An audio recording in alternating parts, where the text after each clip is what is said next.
എന്തുകൊണ്ടാണ് ഒരു government project 2 വർഷം കൊണ്ട് പൂർത്തിയാകേണ്ട പ്രോജക്റ്റ് 10 വർഷം എടുക്കുന്നത്? ഞാനും നിങ്ങളും അടയ്ക്കുന്ന നികുതി പണമാണ് അക്കൗണ്ടബിലിറ്റി ഇല്ലാതെ ചോർന്നു പോകുന്നത്. എനിക്ക് ആദ്യത്തെ അവാർഡ് ഇൻഡോറിലെ കമ്മീഷണറുടെ കയ്യിൽ നിന്നാണ്.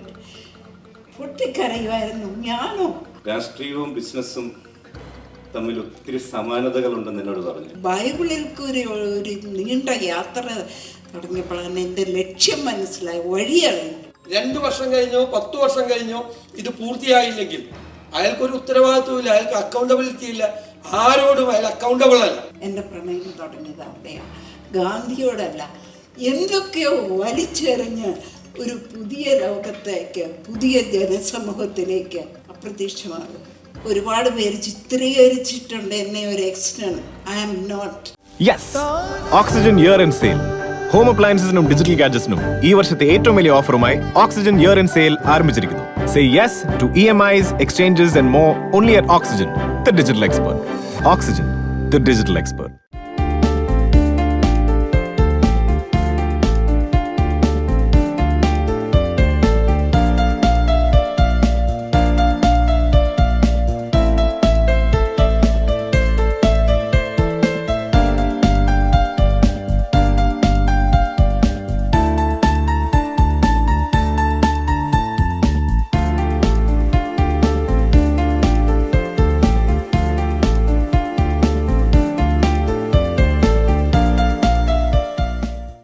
വർഷങ്ങൾക്ക് മുമ്പ് വളരെ ചെറിയ രീതിയിൽ ഒരു 100 സ്ക്വയർ ഫീറ്റിൽ ആരംഭിച്ച ഒരു പ്രസ്ഥാനമാണ് ഓക്സിജൻ. 2.5 പതിറ്റാണ്ടായിട്ട് ഈ മേഖലയിൽ പ്രവർത്തിക്കുന്നു. അപ്പോൾ ഈ സമൂഹം തന്ന ഒരു കരുതലും സപ്പോർട്ടും ഒന്നുകൊണ്ട് മാത്രമാണ് ഓക്സിജന് ഇന്ന് ഞങ്ങൾ എത്തിയിരിക്കുന്ന ഒരു അവസ്ഥയിലെത്താനായിട്ട് സാധിച്ചത്. അപ്പോൾ സമൂഹത്തോടുള്ള ഒരു ആദരസൂചകമായിട്ട് സമൂഹത്തിലെ 5 വ്യത്യസ്ത മേഖലകളിൽ വ്യക്തിമുദ്ര പതിപ്പിച്ച പ്രഗത്ഭരായ മഹാപ്രതിഭകളെ ഇന്ന് ആദരിക്കപ്പെടുകയാണ് ഇവിടെ. ഞാൻ കഴിഞ്ഞ 2 ആഴ്ച മുമ്പ് ബഹുമാനപ്പെട്ട പ്രതിപക്ഷ നേതാവ് കോട്ടയത്ത് വന്നപ്പോൾ ഞങ്ങൾ സംസാരത്തിനിടയിൽ അദ്ദേഹം പറയുകയായിരുന്നു, സംസാരമധ്യേ രാഷ്ട്രീയവും ബിസിനസ്സും തമ്മിൽ ഒത്തിരി സമാനതകളുണ്ടെന്ന് എന്നോട് പറഞ്ഞു. ഞങ്ങൾ ലിഫ്റ്റിൽ താഴേക്ക് പോകുന്ന സമയത്ത് അത് അക്ഷരാർത്ഥത്തിൽ ശരിയാണ്. അപ്പോൾ ഞങ്ങളുടെയൊക്കെ ജീവിതത്തിൽ ഞങ്ങളത് എക്സ്പീരിയൻസ് ചെയ്തുകൊണ്ടിരിക്കുകയാണ്. കാരണം നമ്മൾ സമൂഹത്തിൽ എന്ത് കൊടുക്കുന്നോ അതാണ് നമുക്ക് തിരിച്ചു കിട്ടുന്നത്. ബിസിനസ്സിലാണെങ്കിലും നമ്മൾ നന്നായി കാര്യങ്ങൾ ചെയ്യുമ്പോൾ സമൂഹത്തിൻ്റെ സ്നേഹവും കെയറും ഒക്കെ നമുക്ക് കിട്ടുന്നു. പൊതുപ്രവർത്തന രംഗത്തും അത് തന്നെയാണ് നമുക്ക് കാണാൻ പറ്റും. അദ്ദേഹമൊക്കെ 2011-25 വർഷമായിട്ട് ഒരു മണ്ഡലത്തിൽ എല്ലാ വർഷവും ഭൂരിപക്ഷം ഓരോ ഇലക്ഷനും കൂട്ടിക്കൊണ്ടിരിക്കുന്ന ഒരു ജനപ്രതിനിധിയാണ് നമ്മളോടൊപ്പം ഇന്ന് എത്തിയിരിക്കുന്നത്. ഞങ്ങൾ ഇങ്ങനൊരു അവാർഡ്, ഒരു പുരസ്കാരം നൽകാൻ തീരുമാനിച്ച ഉടൻ തന്നെ ഒരു ജൂറി ബഹുമാനപ്പെട്ട CB മണ്ഡലിൻ്റെ നേതൃത്വത്തിൽ ജൂറിയെ തിരഞ്ഞെടുക്കുകയും അവരുടെ 3 ആളുകളും, പോൾ മണലിലുണ്ട്, അതുപോലെ അവർ 3 ആളുകളും വളരെ ഈ ഓരോ മേഖലയിൽ അവരുടെ എക്സ്പീരിയൻസ്ഡ് ആയിട്ടുള്ള പ്രഗത്ഭരായ ആളുകളാണ്. അവരുടെ നിർദ്ദേശപ്രകാരമാണ് ഞങ്ങൾ അവാർഡ് ജേതാക്കളെ പ്രഖ്യാപിച്ചത്. കഴിഞ്ഞ ആഴ്ചയാണ് പ്രഖ്യാപിച്ചത്. അപ്പോൾ ദീർഘമായി ഞാൻ സംസാരിക്കുന്നില്ല. പ്രതിപക്ഷ നേതാവ് ഈ അവാർഡ് കൊടുക്കുന്ന ചടങ്ങിലേക്ക് പെട്ടെന്ന് കടക്കാനുള്ളത് കൊണ്ട് ഞാൻ ചുരുക്കുകയാണ്. എൻ്റെ കടമയിലേക്ക് കടക്കുന്നു. ഈ അവാർഡ് ആര് കൊടുക്കണം എന്നുള്ളതായിരുന്നു അടുത്ത ചിന്ത. നമ്മൾ അവാർഡ് പുരസ്കാര പ്രതിഭകളെ തിരഞ്ഞെടുത്തു. അപ്പം ആരെ കൊണ്ട് ഇത് കൊടുപ്പിക്കണം എന്നുള്ളൊരു ഞങ്ങളുടെ ടീമിനിടയിൽ ഒരു ഡിസ്കഷൻ വന്നു. അപ്പോൾ ഏറ്റവും കൂടുതൽ ആളുകൾ പറഞ്ഞൊരു പേരാണ് ശ്രീ VD സതീശനെ കൊണ്ട് കൊടുപ്പിക്കണം. അതിൻ്റെ കാരണമായി അവർ പറഞ്ഞത് ഈ 5 മേഖലകൾ, ഇപ്പോൾ സിനിമ, സാഹിത്യം, സ്പോർട്സ്, സാമൂഹ്യ സേവനം, സയൻസ്, ഈ 5 മേഖലകളെ കുറിച്ച് ചോദിച്ചാലും അദ്ദേഹത്തിന് കൃത്യമായിട്ടുള്ള ഒരു നോളജ് ഉണ്ടാവും. അപ്പം നിരന്തരമായുള്ള ആഴത്തിലും പരപ്പിലുമുള്ള വായന കൊണ്ടും എക്സ്പീരിയൻസ് കൊണ്ടും അദ്ദേഹം സ്വായത്തമാക്കിയ അറിവ്, അതാണ് ഞങ്ങളെല്ലാവരും കണ്ടൊരു മൂല്യം അതാണ്. അപ്പോൾ അതുകൊണ്ട് ഞങ്ങളെ സംബന്ധിച്ച് ഏറ്റവും അനുയോജ്യനായിട്ടൊരാളാണ് ഇന്ന് ഈ അവാർഡ് കൊടുക്കാനായിട്ട് ഞങ്ങൾക്ക് ലഭിച്ചത്. ഞങ്ങൾ വിളിച്ചു, അപ്പോൾ തന്നെ അദ്ദേഹം അതിന് തയ്യാറായി. അപ്പോൾ അദ്ദേഹത്തെ സവിനയം ഈ അവാർഡ് ദാന ചടങ്ങിലേക്ക് സ്വാഗതം ചെയ്യുന്നു. അടുത്തത് അവാർഡ് ജേതാക്കളാണ്. അവരുടെ ഡീറ്റെയിൽ ആയിട്ടുള്ളൊരു പ്രസൻറ്റേഷൻ പിന്നീട് ഉണ്ടാകും എന്നുള്ളതുകൊണ്ട് ഞാൻ അതിൻ്റെ വിശദാംശങ്ങളിലേക്ക് അവർ കടന്നു വന്ന് അവരുടെ പ്രതിഭാധനരായിട്ടുള്ളവരെ കുറിച്ചുള്ള ഡീറ്റെയിൽസ് പിന്നീട് പ്രതിപാദിക്കുമെന്നുള്ളത് അതിലേക്ക് ഞാൻ കടക്കുന്നില്ല. ഇന്നിവിടെ നമ്മളോടൊപ്പം അവാർഡ് സ്വീകരിക്കാനായി എത്തിയിരിക്കുന്ന ഏറ്റവും ബഹുമാനപ്പെട്ട ഞങ്ങളൊക്കെ കറിയാച്ച എന്ന് വിളിക്കുന്ന പ്രേംപ്രകാശ് ഉണ്ട്, ഏറ്റവും ബഹുമാനിയായിട്ടുള്ള ദയാഭായി അമ്മയുണ്ട്, അതുപോലെ തന്നെ ഡോക്ടർ സാബു തോമസിനെ റെപ്രസെൻ്റ് ചെയ്ത ഭാര്യയാണ്. അദ്ദേഹം ഗവേഷണാവശ്യത്തിന് വേണ്ടി യൂറോപ്പിലാണ്. അദ്ദേഹം ഒരു വലിയ ഗവേഷകനാണ്, ലോകം അറിയപ്പെടുന്ന ഗവേഷകനാണ്. ഗവേഷണ ആവശ്യത്തിന് യൂറോപ്പ് നേരത്തെ തന്നെ അറിയിച്ചിരുന്നു. ഞങ്ങൾ അനൗൺസ് ചെയ്തപ്പോഴേ അദ്ദേഹം ഭാര്യയായിരിക്കും എത്തുന്നത്. ഡോക്ടർ ആനാണ് എത്തിയിരിക്കുന്നത്. അഞ്ജു ബോബി ജോർജ് ആക്ച്വലി ഇന്നലെ വരെ നമ്മളോട് എത്തുന്ന ഞങ്ങൾ ടാക്സി വരെ ബുക്ക് ചെയ്തിരുന്നതാണ്. പക്ഷേ ഇമ്മീഡിയറ്റ് ആയിട്ട് സെൻട്രൽ ഗവൺമെൻറ്റിൻ്റെ ഒരു മീറ്റിംഗ് പെട്ടെന്ന് ഫിക്സ് ചെയ്തതിൻ്റെ അടിസ്ഥാനത്തിൽ പോകേണ്ടി വന്നു. അപ്പം ബോബി ജോർജ്, ഹസ്ബൻഡ് ബോബി ജോർജിൻ്റെ brother Winston George, doctor Winston ജോർജാണ് എത്തിയിരിക്കുന്നത്. അദ്ദേഹത്തെ ഞാൻ ഹാർദവമായി സ്വാഗതം ചെയ്യുന്നു. ജൂറി അംഗങ്ങൾ, jury chairman Sibi Malayil, jury അംഗങ്ങൾ പ്രൊഫസർ മാധവന ബാലകൃഷ്ണനുള്ള, ഡോക്ടർ സിബി മലയിൽ അടക്കമുള്ള എല്ലാ ജൂറി അംഗങ്ങളെയും ഞങ്ങൾ ഒരിക്കൽ കൂടി സ്വാഗതം ചെയ്യുന്നു. ഇതൊന്നും കൂടാതെ ഇന്ന് ഈ ഇന്നൊരു വളരെ തിരക്കുള്ള ദിവസമാണ്, ഒരു വീക്ക് ഡേ ആണ്. ഇന്നത്തെ ദിവസം ഈ 6 മണിക്ക് ഇവിടെ ഇത്രയും പേര് എത്തുക എന്ന് പറയുന്നത് തന്നെ ഒരു വലിയ ചലഞ്ചാണ്. അപ്പം ഇന്ന് ഞങ്ങളോടുള്ള സ്നേഹം കൊണ്ട് എത്തിച്ചേർന്ന ഞങ്ങളുടെ സുഹൃത്തുക്കളെയും ഞങ്ങളുടെ പ്രിയപ്പെട്ട അഭ്യുദയകാംക്ഷികളെയും ഒരിക്കൽ കൂടി ഹാർദവമായിട്ട് സ്വാഗതം ചെയ്തുകൊണ്ട് ചുരുക്കുന്നു. Thank you.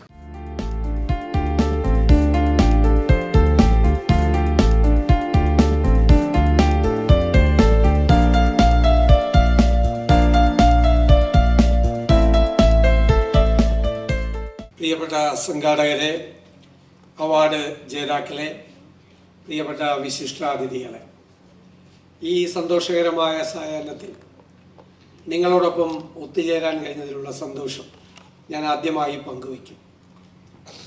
ഓക്സിജൻ 1/4 നൂറ്റാണ്ട് കാലം പൂർത്തിയാക്കിയ, വളരെ ചെറിയ തോതിൽ തുടങ്ങി ഇന്ന് കേരളമാകെ പടർന്ന് പന്തലിച്ച് നിൽക്കുന്ന വലിയൊരു ബിസിനസ് പ്രസ്ഥാനമാണ്. ഈ പ്രസ്ഥാനത്തിൻ്റെ വളർച്ച യഥാർത്ഥത്തിൽ ബിസിനസ് സംരംഭങ്ങൾ തുടങ്ങുന്നവർ പഠിക്കേണ്ട ഒന്നാണെന്നാണ് എൻ്റെ വിനീതമായ അഭിപ്രായം. എത്ര ശ്രദ്ധയോടും എത്ര ചിട്ടയോടും എത്ര സാമ്പത്തിക അച്ചടക്കത്തോടും കൂടിയാണ് ഒരു ബിസിനസ് സംരംഭം തുടങ്ങേണ്ടതും അത് നടത്തി മുന്നോട്ട് കൊണ്ടുപോകേണ്ടതും എന്നാണ് ഓക്സിജൻ ഒരു മോഡലായി, മാതൃകയായി കേരളത്തിൻ്റെ മുന്നിൽ ഇനി വരാനിരിക്കുന്ന ബിസിനസ്സുകാർക്ക് കൂടി, അടുത്ത ജനറേഷന് കൂടി ഒരു മാതൃകയായി കൊണ്ട് മുന്നിൽ നിൽക്കുന്നു. 5 വർഷം കഴിഞ്ഞാൽ ഈ ഓക്സിജൻ എന്നുള്ള സംരംഭം എന്തായിരിക്കണം എന്ന് ഷിജോയ്ക്ക് ഒരു കൺസെപ്റ്റ് ഉണ്ടെന്ന് ഞാൻ കരുതുന്നു. അതിലേക്ക് വളർത്തിയെടുക്കാൻ അതിൽ ഓരോ വർഷവും നമുക്ക് ഓരോ ഡ്രീം ഉണ്ടാകണം, ഓരോ വർഷവും ചെയ്യേണ്ടത്. 5 വർഷം കഴിഞ്ഞാലുള്ള ഒരു ടാർഗറ്റ് എത്തിപ്പിടിക്കണമെങ്കിൽ ഓരോ വർഷവും അതിൻ്റെ പ്രൊപ്പോഷണലായിട്ടുള്ള ആ ഗ്രോത്ത് ഉണ്ടാകും. അപ്പോൾ നമ്മൾ നമ്മുടെ പഞ്ചേന്ദ്രിയങ്ങളും തുറന്നു വെച്ചുകൊണ്ട് മാത്രമേ പ്രവർത്തിക്കാൻ പറ്റില്ല. ഞാൻ പറഞ്ഞു പണ്ട് ബസ് മുതലാളിമാരുണ്ടായിരുന്നു, ബസ് മുതലാളിമാർ എൻ്റെയൊക്കെ ചെറുപ്പത്തിൽ കേൾക്കും അല്ലേ, ഈ പ്രൈവറ്റ് ബസ് മുതലാളിമാർ. ഇപ്പോൾ ഒരാൾക്കും അങ്ങനെ മുതലാളിയായിരിക്കാൻ പറ്റില്ല. ഇപ്പോൾ ഒരു പ്രൈവറ്റ് ബസ് ഓടിച്ച് നടത്തണമെങ്കിൽ ഞാൻ പറയും അയാൾ അതിൻ്റെ അകത്ത് കണ്ടക്ടറായിട്ടോ അല്ലെങ്കിൽ കിളിയെന്നാണ് നമ്മൾ പറഞ്ഞത്, കിളിയായിട്ടോ പോകണം. ആരെ ഏൽപ്പിക്കാൻ പറ്റില്ല. നമ്മുടെ ശ്രദ്ധ രാവിലെ തൊട്ട് രാത്രി വരെ ആ വണ്ടിയുടെ കാര്യത്തിൽ, വണ്ടി കഴുകി രാത്രി വണ്ടി എല്ലാം യാത്ര കഴിഞ്ഞ് കഴുകി ഇടുന്നത് വരെ, രാവിലത്തെ ടിക്കറ്റ് മുഴുവൻ ചെക്ക് ചെയ്യുന്നത് വരെ നിൽക്കണം. ഇപ്പോൾ ഒരാൾക്കും മുതലാളിയല്ല യഥാർത്ഥത്തിൽ അല്ലേ, യഥാർത്ഥത്തിൽ ഒരു എംപ്ലോയിയെ പോലെ സൂക്ഷ്മമായ നിരീക്ഷണത്തോടു കൂടി കൊണ്ടുപോകേണ്ട ഏറ്റവും ശ്രദ്ധയുള്ളതാണ് എല്ലാ കാര്യവും. ഇപ്പോൾ ഗവൺമെൻറ്റിൻ്റെ പ്രോജക്റ്റുകളായാലും അല്ലാത്ത പ്രോജക്റ്റുകളായാലും ഈ ആ ബിസിനസ്സിൽ കാണിക്കുന്നത് പോലത്തെ താല്പര്യം വേണം. എന്നെ പലപ്പോഴും വിഷമിപ്പിക്കാറുള്ള ഒരു കാര്യം, ഇപ്പോൾ ഒരു കോർപ്പറേറ്റ് കമ്പനി ഒരു പ്രോജക്റ്റ് തുടങ്ങിയ 2 വർഷം കൊണ്ട് തീർക്കേണ്ട ഒരു പ്രോജക്റ്റ് അവർ കൃത്യമായി പ്ലാൻ ചെയ്ത് അല്ലേ, 2 വർഷത്തെ സമയം കൊണ്ട് ഇത് തീർക്കണം. ഒരു 100 കോടി രൂപയുടെ ഒരു പ്രോജക്റ്റാണ് എന്നവർ തീരുമാനിച്ചാൽ 2 വർഷം കൊണ്ടോ ചിലപ്പോൾ അവരുടെ പ്രയത്നം കൊണ്ട് 1.5 വർഷം കൊണ്ടോ ചിലപ്പോൾ 6 മാസം മുമ്പോ ആ പ്രോജക്റ്റ് തീർക്കും. പക്ഷെ ഗവൺമെൻറ് ലെവലിൽ നമ്മളൊരു പ്രോജക്റ്റ് സ്റ്റാർട്ട് ചെയ്താൽ 2 വർഷം കൊണ്ട് തുടങ്ങേണ്ട 100 കോടി രൂപയുടെ പ്രോജക്റ്റ് 10 വർഷം കഴിഞ്ഞാലും തീരില്ല. ഈ 100 കോടി ചിലപ്പോൾ 10 വർഷം കഴിയുമ്പോൾ 500 കോടിയാവും. ആർക്കും അക്കൗണ്ടബിലിറ്റി ഇല്ല, ആർക്കും ഉത്തരവാദിത്വം ഇല്ല. നമ്മുടെ പബ്ലിക് എക്സ്ചക്കറിൽ നിന്ന്, നമ്മുടെ ഖജനാവിൽ നിന്ന് ഉണ്ടാകുന്ന ലീക്കേജ് നമ്മുടെ നികുതി പണമാണ്. ഞാനും നിങ്ങളും അടയ്ക്കുന്ന നികുതി പണമാണ് അക്കൗണ്ടബിലിറ്റി ഇല്ലാതെ ചോർന്നു പോകുന്നത്. പ്രൈവറ്റ് സെക്ടറിൽ 2 വർഷം കൊണ്ട് നടക്കേണ്ട പ്രോജക്റ്റ് 2 വർഷം കൊണ്ട് പൂർത്തിയാകും എങ്കിൽ എന്തുകൊണ്ടാണ് ഒരു ഗവൺമെൻറ് പ്രോജക്റ്റ് 2 വർഷം കൊണ്ട് പൂർത്തിയാകേണ്ട പ്രോജക്റ്റ് 10 വർഷം എടുക്കുന്നത്? എന്നെ എപ്പോഴും അലട്ടുന്ന ഒരു ചോദ്യമാണ്. എന്തുകൊണ്ടാണ്? ഞാൻ അക്കൗണ്ടബിലിറ്റി ഇല്ല. ഒരു പ്രോജക്റ്റ് ഏറ്റെടുക്കുന്ന, ഉത്തരവാദിത്വം ഏറ്റെടുക്കുന്ന ഉദ്യോഗസ്ഥനാകട്ടെ ആരാണ്, അയാൾക്ക് ആരോടും അക്കൗണ്ടബിലിറ്റി ഇല്ല. 2 വർഷം കഴിഞ്ഞോ 10 വർഷം കഴിഞ്ഞോ ഇത് പൂർത്തിയായില്ലെങ്കിൽ അയാൾക്കൊരു ഉത്തരവാദിത്വമില്ല, അയാൾക്ക് അക്കൗണ്ടബിലിറ്റി ഇല്ല, ആരോടും അയാൾ അക്കൗണ്ടബിൾ അല്ല. എൻ്റെ വലിയൊരു സ്വപ്നം കേരളത്തിൽ പ്രോജക്റ്റ് ഇംപ്ലിമെൻറ്റേഷൻ കൃത്യമായി നടത്തണം. ബിസിനസ്, നല്ല ബിസിനസ്സുകാർ ബിസിനസ് ചെയ്യുന്നത് പോലെ ആ പ്രോജക്റ്റ് കൃത്യമായി തീർക്കണമെങ്കിൽ അക്കൗണ്ടബിലിറ്റി ഉണ്ടാക്കണം. 2 വർഷം കൊണ്ട് തീരേണ്ട പ്രോജക്റ്റ് 2 വർഷം കഴിഞ്ഞ് അടുത്ത ദിവസം തീർന്നില്ലെങ്കിൽ അതിന് ഉത്തരവാദിയായ അക്കൗണ്ടബിൾ ആകണം. ഞാൻ കരുതുന്നത് അങ്ങനെ അതിനെ ലീഗലൈസ് ചെയ്താൽ, നേരത്തെ പ്രൈവറ്റ് സെക്ടറിൽ പറഞ്ഞതുപോലെ 2 വർഷം കൊണ്ട് തീർക്കേണ്ട പ്രോജക്റ്റ് 1.5 വർഷം കൊണ്ട് തീർക്കും. നിങ്ങൾ ഒരു പാലം പണിയാനോ ഒരു കെട്ടിടം പണിയാനോ ഒരു തഹസിൽദാരോട് ഒരു 1.5 ഏക്കർ ഭൂമി അല്ലെങ്കിൽ 2 ഏക്കർ ഭൂമി നിങ്ങൾ അക്വയർ ചെയ്ത് തരണം 6 മാസം ഉണ്ടെന്ന് പറഞ്ഞാൽ ചിലപ്പോൾ 6 കൊല്ലം കഴിഞ്ഞാലും അയാൾ അക്വയർ ചെയ്ത് തരാറില്ല. അപ്പോൾ ആ പ്രോജക്റ്റ് അത്രയും ഡിലേ ആവും. മറിച്ച് നിങ്ങൾ 6 മാസം കൊണ്ട് ഇത് തരണം എന്ന് പറഞ്ഞിട്ട് 181ാമത്തെ ദിവസം അയാൾ അക്കൗണ്ടബിൾ ആവും എങ്കിൽ അയാൾ 3 മാസം കൊണ്ട് ഈ പ്രോപ്പർട്ടി അക്വയർ ചെയ്ത് കൊടുക്കും പ്രോജക്റ്റിന്, ഇല്ലേ? അപ്പോൾ പ്രൈവറ്റ് എൻ്റർപ്രൈസസിൽ നിന്ന്, കോർപ്പറേറ്റ് ബിസിനസ്സിൽ നിന്ന്, ഓരോരുത്തരും ബിസിനസ് ചെയ്യുന്നതിൽ നിന്ന് നമുക്ക് പഠിക്കാൻ പറ്റും. ഇപ്പോൾ ഷിജോയുടെ ഒരു സബോർഡിനേറ്റ് ആയിട്ടുള്ള ഒരാൾ അദ്ദേഹത്തോട് പറയുകയാണ്, നിങ്ങൾ ഒരാഴ്ച കൊണ്ട് ഒരു പുതിയ ബ്രാഞ്ച് തുടങ്ങാൻ വേണ്ടിയിട്ടുള്ള കാര്യങ്ങൾ ചെയ്യണം, അല്ലെങ്കിൽ 1 മാസം കൊണ്ട് നിങ്ങൾ പോയി, ഇപ്പോൾ കോട്ടയത്താണ് അദ്ദേഹം ഉള്ളത്, പത്തനംതിട്ട ടൗണിൽ ഷോറൂം തുടങ്ങണം, അതിന് വേണ്ടിയിട്ടുള്ള സ്ഥലമൊക്കെ ഞാൻ എടുത്തു വെച്ചിട്ടുണ്ട്. അപ്പോൾ 1 മാസം കൊണ്ട് അതിൻ്റെ ഇൻറ്റീരിയർ എല്ലാം പൂർത്തിയാക്കി മറ്റ് കാര്യങ്ങളെല്ലാം ചെയ്യണം എന്നൊരു സബോർഡിനോട് ഷിജോ പറഞ്ഞാൽ അയാൾ ആ ഭാര്യയായിട്ട് ടൂറ് പോയി, ഫാമിലിയായിട്ട്. കുറേ ദിവസം കഴിയുമ്പോൾ ഇയാൾ 1 മാസമൊക്കെ കഴിയുമ്പോൾ കറങ്ങി തിരിച്ച് വന്നതാണ്. ഷിജോയ്ക്ക് അഫോർഡ് ചെയ്യാൻ പറ്റുമോ? എന്ത് ചെയ്യും പുള്ളി? അയാളെ ഫയർ ചെയ്യും, അല്ലേ? അവിടെ ആ ആളുണ്ടാവില്ല, പിന്നെ ആ സ്ഥാപനത്തിൽ ഉണ്ടാവില്ല. ഗവൺമെൻറ്റിൽ ആ പ്രശ്നമില്ല. ഗവൺമെൻറ്റിലെ ആൾക്ക് എങ്ങോട്ട് വേണമെങ്കിലും പോവാം. 1 മാസം കഴിയുമ്പോൾ അത് ഒരു 6 മാസവും കൂടി എക്സ്റ്റെൻഡ് ചെയ്ത് തരണം എന്ന് പറയാം. 6 മാസവും കൂടി എക്സ്റ്റെൻഡ് ചെയ്ത് കൊടുക്കും. 6 മാസം കഴിയുമ്പോഴും അതാവില്ല. അപ്പം നമ്മൾ ഇതിൽ നിന്നെല്ലാം നല്ല ബിസിനസ്സുകാരിൽ നിന്ന്, നല്ല സംരംഭകരിൽ നിന്ന്, കൃത്യമായ സൂക്ഷ്മതയോടുകൂടി കാര്യങ്ങൾ ചെയ്യുന്നവരിൽ നിന്ന് നമുക്ക് ഒരുപാട് പഠിക്കാനുണ്ട് എന്നാണ് ഞാൻ കരുതുന്നത്. ഒരു പ്രൈവറ്റ് സെക്ടറിൽ അത് നടക്കുന്നുണ്ടെങ്കിൽ എന്തുകൊണ്ട് ഗവൺമെൻറ് സെക്ടറിൽ അത് നടക്കാൻ പാടില്ല? അപ്പോൾ ഇതാണ് പ്രശ്നം. അപ്പോൾ ഒരുപാട് കാര്യങ്ങൾ അത് പരിഹരിക്കും. ഞാൻ ദീർഘിപ്പിക്കുന്നില്ല.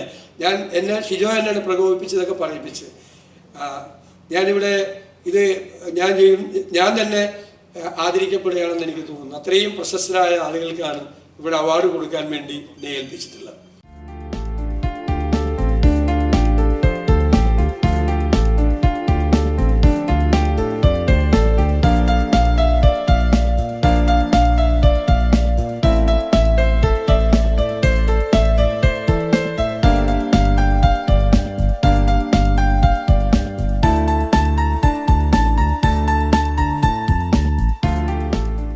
എല്ലാവർക്കും നമസ്കാരം.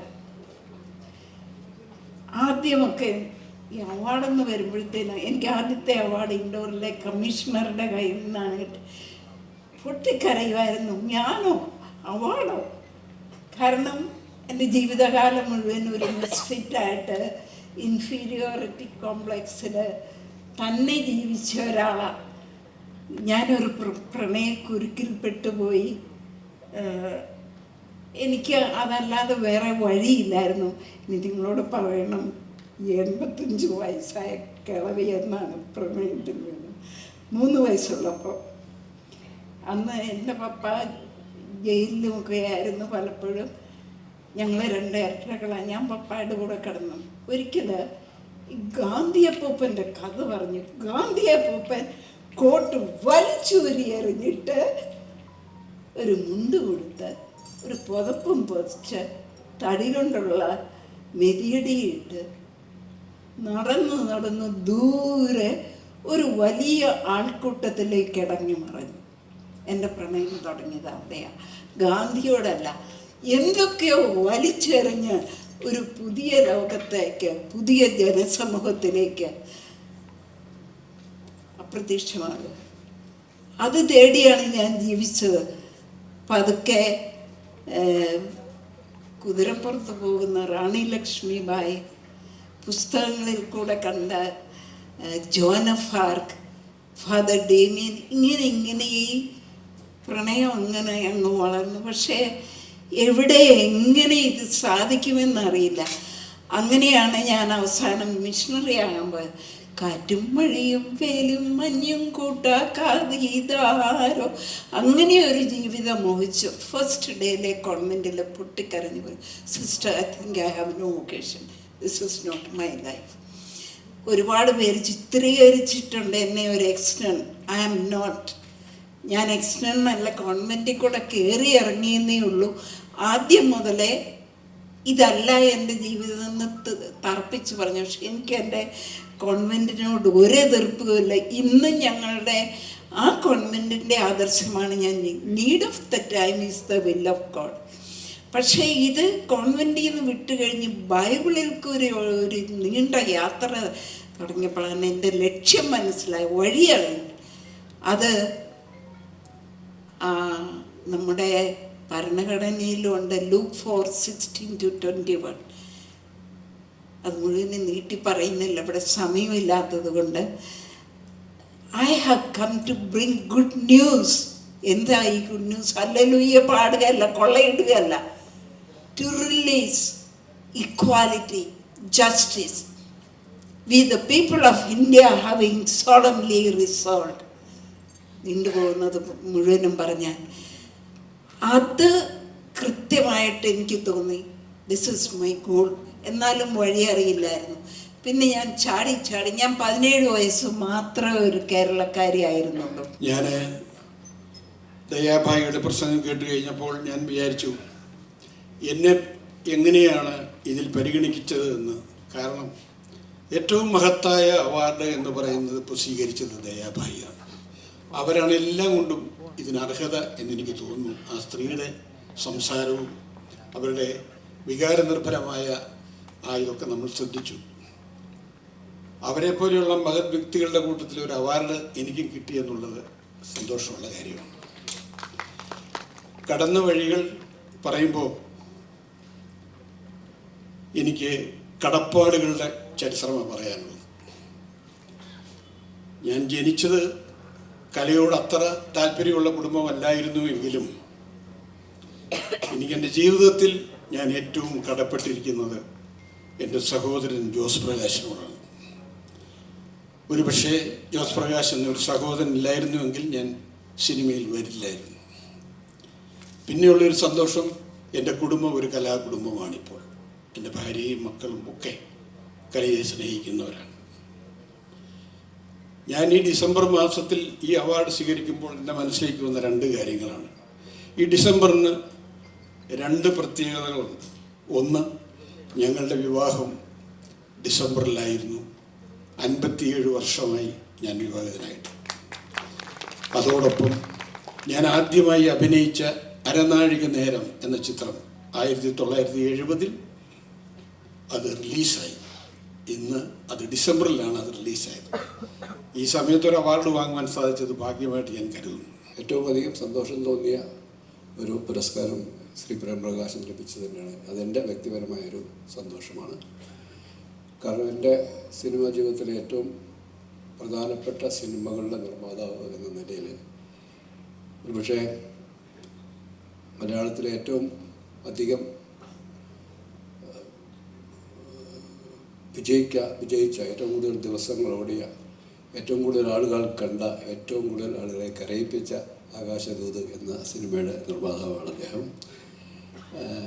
എനിക്ക് മികച്ച സംവിധായകനുള്ള ആദ്യത്തെ പുരസ്കാരം, സംസ്ഥാന പുരസ്കാരം നേടിത്തന്ന എൻ്റെ വീട് അപ്പുവിൻ്റെയും എന്ന സിനിമയുടെയും നിർമ്മാതാവ് അദ്ദേഹം തന്നെയാണ്. ഞാൻ അദ്ദേഹത്തെ പരിചയപ്പെട്ട കാലം തൊട്ട് ഇന്ന് ഈ നിമിഷം വരെയും ഞങ്ങൾ തമ്മിലുണ്ടായ ആ സ്നേഹബന്ധത്തിന് യാതൊരു കുറവും ഏറ്റക്കുറിച്ചുകളുമില്ലാതെ നിന്നും തുടരുന്നു എന്നുള്ളതാണ്. ഞങ്ങൾ ഒരു കുടുംബം പോലെ ജീവിക്കുന്ന ആൾക്കാരാണ്. ആ തരത്തിൽ ഇത് എൻ്റെ വ്യക്തിപരമായ വലിയ സന്തോഷം കൂടിയാണ്. അതുപോലെ തന്നെ Shrimati Anju George, Shrimati KR Meera, Shri Sabu Thomas, ഇവരുടെ എല്ലാവരുടെയും പ്രവർത്തനങ്ങളെ മികച്ച അവരുടെ സംഭാവനകളെല്ലാം ആദരവോടെ നോക്കിക്കണ്ടുകൊണ്ട് അവാർഡ് നേടിയ എല്ലാവരെയും എൻ്റെ ഹൃദയത്തിൽ നിന്നുള്ള അഭിനന്ദനങ്ങൾ അറിയിക്കുകയാണ്. Yes, Oxygen year end sale home അപ്ലയൻസസിനും ഡിജിറ്റൽ ഗാഡ്ജറ്റ്സിനും ഈ വർഷത്തെ ഏറ്റവും വലിയ ഓഫറുമായി ഓക്സിജൻ ഇയർ ആൻഡ് സെയിൽ ആരംഭിച്ചിരിക്കുന്നു. Say yes to EMIs, exchanges, and more only at Oxygen, the digital expert. Oxygen, the digital expert.